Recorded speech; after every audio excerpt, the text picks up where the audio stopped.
sejam bem-vindos ao programa Valor em Saúde. Hoje eu tenho a felicidade de ter aqui conosco o Dr. Luiz Tisato. Seja bem-vindo, tudo bem? Obrigado, tudo bem, Tânia? Obrigado pelo convite.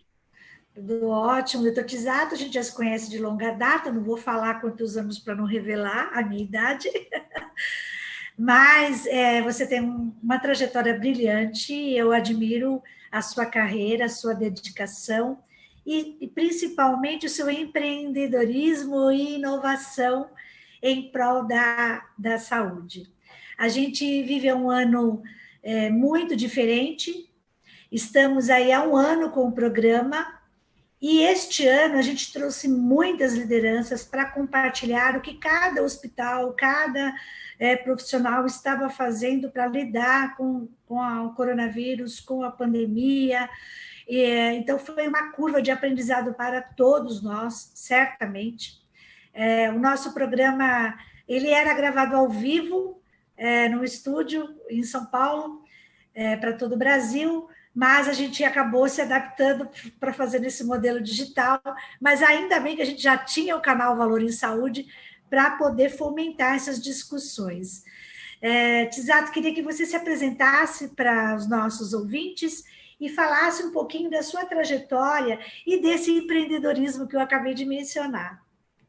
Bom, obrigado mais uma vez pelo convite, Tânia, parabéns pelo canal e parabéns pela iniciativa. Realmente a gente tem uma trajetória, se conhece há bastante tempo e vem acompanhando esse mercado e as transformações, tanto as transformações que foram discutidas há longo tempo, que nesses últimos tempos teve uma aceleração muito grande. O meu nome é Luiz Tisato, eu sou médico, formado na Universidade de Passo Fundo, Rio Grande do Sul. Eu acabei na minha trajetória, logo que eu me formei, eu pensava em fazer medicina, estética e dermatologia na Espanha. Então, eu fiquei um tempo validando meu diploma na Espanha, eu acabei validando, e nesse meio tempo eu acabei vindo morar em São Paulo. Quando eu morei em São Paulo, eu comecei a trabalhar com home care, foi algo totalmente novo, e eu vi que era um mercado que tinha um potencial muito grande, e acabei trabalhando numa empresa, e o meu sócio atual, que era do dono da empresa que trabalhava, nós fundamos uma nova empresa chamada Unitcare, que em 2018 veio ser adquirida por um player estratégico italiano. E então eu fiquei 8 anos e meio trabalhando em home care, que é algo que cresceu muito, é um setor que se consolidou, é um setor hoje que tem uma relevância grande no setor de saúde, teve entrada de grandes fundos, players estratégicos, então eu peguei todo esse crescimento. E em 2018 a gente lançou a Rede Relief, que são hospitais de longa permanência e transição. Nós temos 3 unidades, são 2 unidades nos Jardins e uma na Chácara Flora, focado naquele paciente que ele está num hospital terciário, mas ele também ele não está pronto para ir para casa sozinho e nem ir para o home care, porque ou ele precisa de um atendimento mais especializado para reabilitação, que demande equipamentos específicos, ou a própria residência, por uma questão social, não está apta a receber, ou os familiares não têm uma condição social de receber. Então, a gente identificou esse gap de mercado, percebemos que isso é muito comum lá fora e a gente resolveu investir nessa área. Durante esse tempo, eu sempre tive uma carreira bastante empreendedora. Eu liderei de 2014 a 2016 a Continua Health Alliance, que foi uma aliança de telemedicina. Naquela época, obviamente, era muito embrionária, mas foi fundada pela GE e pela Intel. Então, nós éramos a maior aliança em torno global, visando interoperabilidade de protocolos de telemedicina. E hoje, tudo isso veio com a liberação das teleconsultas, isso veio a crescer muito. Fiz alguns investimentos anjo, tanto como pessoa física, em empresas de logística e distribuição de materiais, empresa de biotecnologia, e também participo do Harvard Angels, que é o nosso grupo de investimentos anjos, e estou no conselho da Bossa Nova, na área de Investimentos em Saúde, que é o comitê que aprova os investimentos em startups. Então, eu sempre fui bastante curioso e ligado a esse ecossistema. Eu acho que é algo que tem crescido muito, e essa formação tanto de médico quanto de gestor ajuda bastante a entender as dores de ambos os lados e fazer esse link entre o empreendedor, o pessoal da TI e o pessoal médico, que às vezes eles não estão falando da mesma língua. Interessante. A gente precisava ter mais médicos como você, que tem esse olhar para o todo, para a cadeia, né? E como é que você consegue fazer essas conexões, né? A gente fala que a gente precisa trabalhar mais a integração das áreas, a integração dos negócios em saúde, fazer mais alianças, né? Alianças produtivas com empresas, com parceiros, e essas conexões são extremamente importantes. Eu acho isso. Tem uma frase do Peter Drucker que sempre diz que o hospital é o sistema mais complexo que existe, porque você tem lavanderia nele, você tem recepção, você tem hotelaria, você tem alimentação, você tem tudo isso. Eu sempre brinco, talvez o home care tenha sido uma escola muito legal, porque além disso você coloca a questão logística dentro de uma cidade como São Paulo, onde além de entregar tudo isso, você precisa fazer chegar na casa do seu paciente no horário certo, considerando os desafios logísticos de uma cidade que a gente tem o tráfego como um dos principais inimigos. Eu acho que isso faz com que você se obrigue a ter uma visão muito mais ampla das coisas, porque não adianta só você pensar no que é melhor para o paciente, você tem que pensar como vai chegar, como vai administrar, quem vai administrar, se houver uma reação adversa, como você vai planejar isso, rota de fugas, como você vai retirar o resíduo, como esse resíduo vai ser embalado e vai ser reciclado. Tudo isso são coisas que às vezes a gente não aprende na própria faculdade, ou são coisas que são multissetoriais. Então, e além de tudo, existem os desafios regulatórios, que é algo muito complexo, porque às vezes você tem uma necessidade médica, o seu contador entende aquilo mais ou menos, o pessoal do jurídico pensa outra coisa, o pessoal do comercial pensa outra coisa. Então, costurar todos esses acordos para que para que atenda a legislação vigente e às necessidades médicas, eu acho que é um grande desafio. Empreender no Brasil é muito gratificante, porém existem grandes barreiras que hoje, com esse boom de startups que a gente está vivendo, a gente espera que pelo menos sejam um pouco menores. E aí você vai e vai nessa jornada de empreender, você vai e funda a rede Relief, certo? É Relief? Isso, Relief. Falei certo? Tá. Nós acabamos... Conta para nós como que surgiu essa ideia e como vocês trabalharam durante a pandemia com esse projeto. Essa ideia já é uma ideia bastante antiga. Esses projetos, acho que o meu sócio começou a olhar isso há muito tempo atrás, principalmente por essa questão de desafio logístico do home care. A gente acredita que o home care ele tem uma operação muito complexa, e a gente percebeu que existia esse gap. O que aconteceu foi que em 2012, quando a gente já ensaiava esses projetos, houve o boom imobiliário, que simplesmente acabou com qualquer possibilidade, porque você precisa de um prédio bem localizado, com amplitude para ser retrofitado e ser transformado em hospital. E então, em 2016, a gente conseguimos um imóvel bastante interessante, próximo ao Parque do Ibirapuera. 2018 conseguimos outro. Eu acho que aí entrou uma outra questão que nós tivemos que aprender também na marra, que foi a buscar imóveis e a retrofitar imóveis e adequar a legislação vigente. Então, eu acho que o executivo brasileiro ele é bastante completo hoje em dia. Eu vejo, às vezes eu converso com alguns colegas lá fora e você vê que qualquer coisa que saia da rotina ou do job description dele, ele já trava. Então, o brasileiro ele pensa e ele entende que, às vezes, aquilo não está disponível no mercado e ele mesmo tem que buscar isso, tem que estudar, tem que trazer e tem que costurar fazer as devidas parcerias.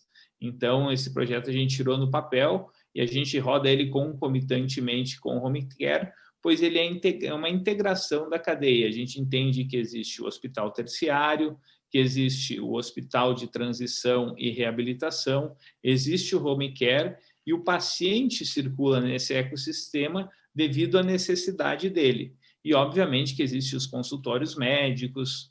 E essa pandemia veio a mudar um pouco, porque até a pandemia nós tínhamos um modelo muito hospitalocêntrico. Falava-se simplesmente em hospitais.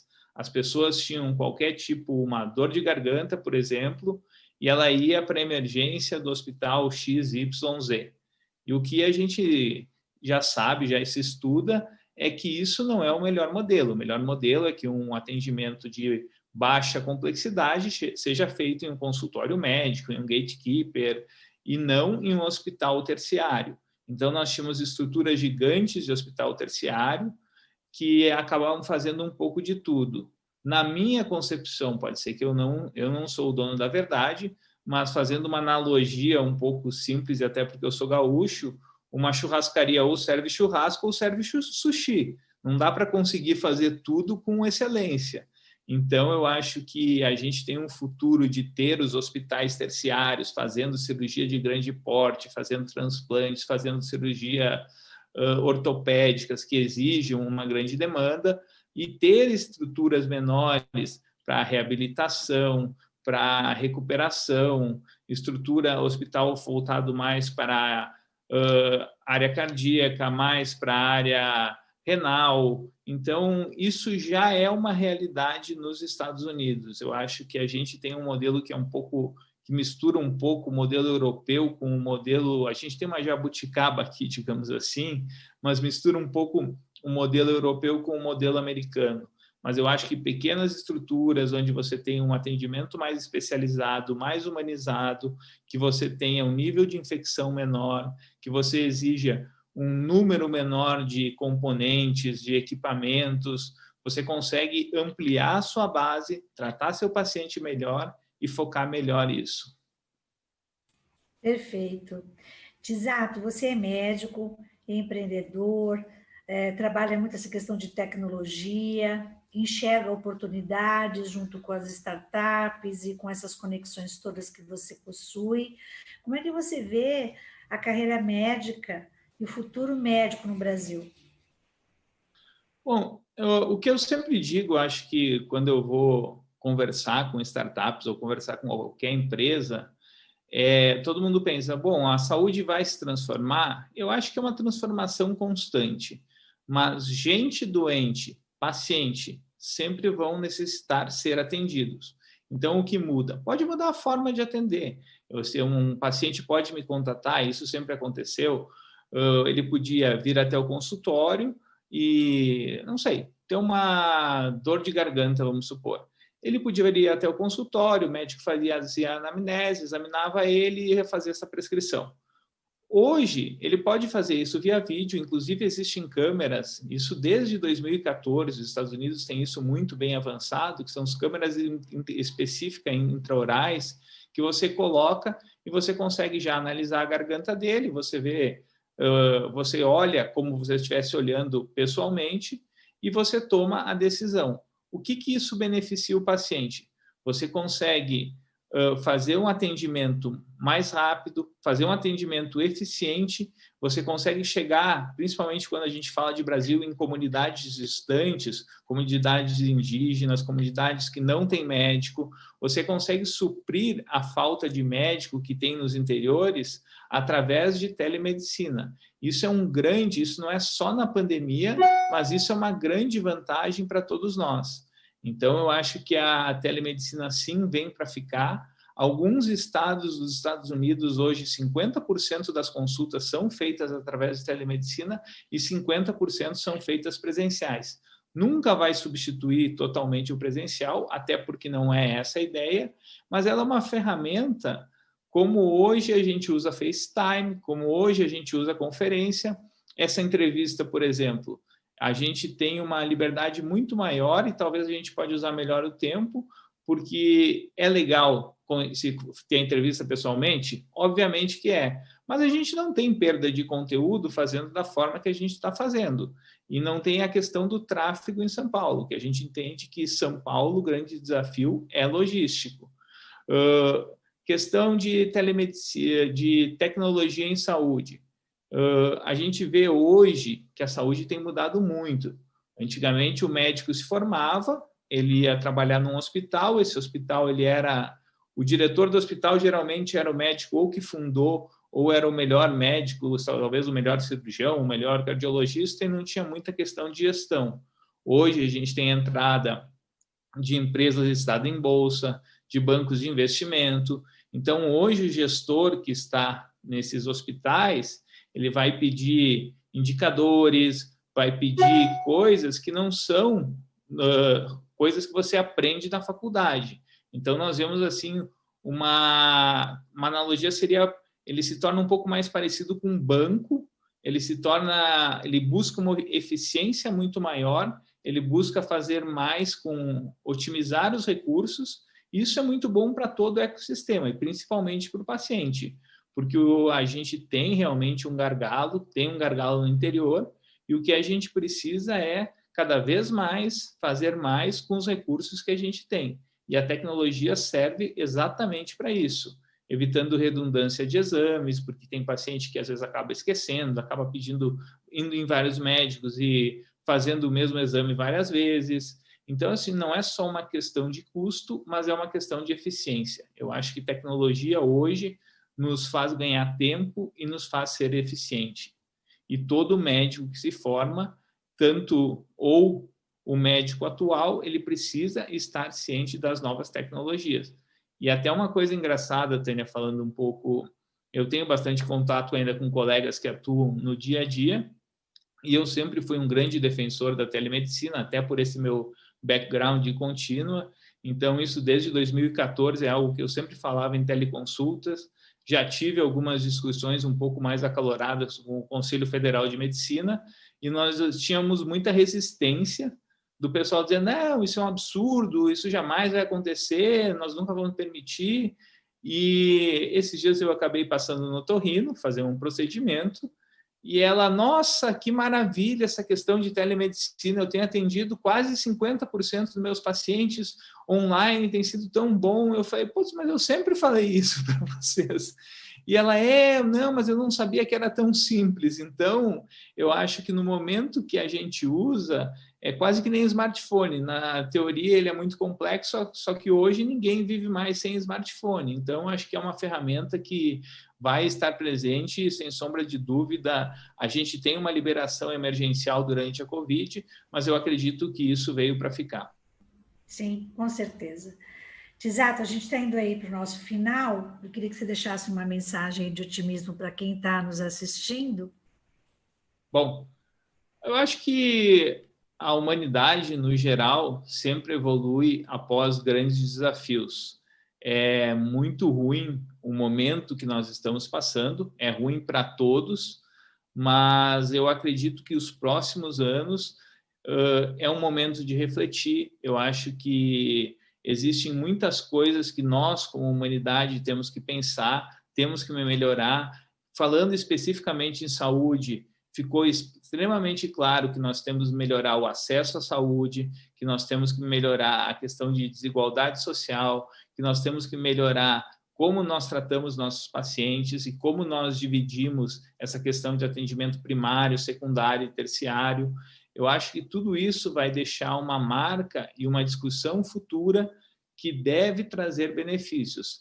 É óbvio que ninguém gostaria de ter passado por isso, mas a gente vai passar com algumas turbulências, mas eu acredito que a médio prazo a gente também terá bons frutos desse período difícil que nós passamos, principalmente na questão de tecnologia. Exato, muito obrigada pela sua participação. Eu agradeço aos ouvintes que ficaram conosco até agora. Compartilhem o nosso canal, se inscrevam para ficar atualizados. A cada semana a gente traz, como eu falei, uma nova liderança para compartilhar experiências, para trazer cases de sucesso, como o Dr. Tisato nos trouxe aqui no dia de hoje. E fica aqui a nossa gratidão para quem ficou com a gente assistindo.